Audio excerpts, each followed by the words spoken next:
Friends, welcome to my channel. और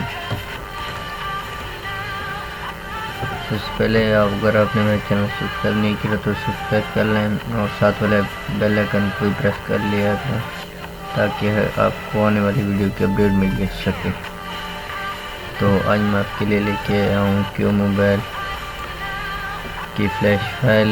कुछ flash file unique थी जो इंटरनेट पे अवेलेबल नहीं है, तो इसलिए मैं लेके आया।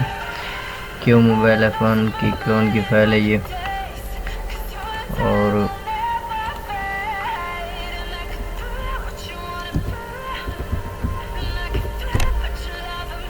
e4 qmobile e4 क्लोन की फाइल है। न्यू जो है qmobile g7 क्लोन की फाइल है ये। qmobile e1000 पार्टी जो न्यू आया है उसकी फाइल है। qmobile g6 क्लोन की फाइल है ये। qmobile e4 i न्यू जो है बेसिक 30 है उसकी फाइल है ये। और vgotel में i10 की क्लोन की i800 clone.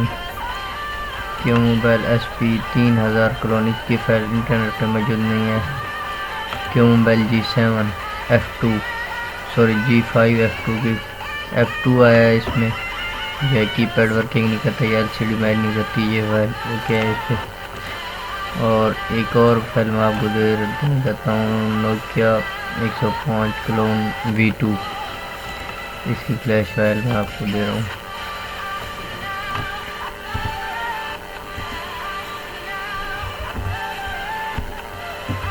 Thanks for watching. Video अच्छी लगे तो लाइक करें, शेयर करें और मेरे चैनल को जरूर सब्सक्राइब करें।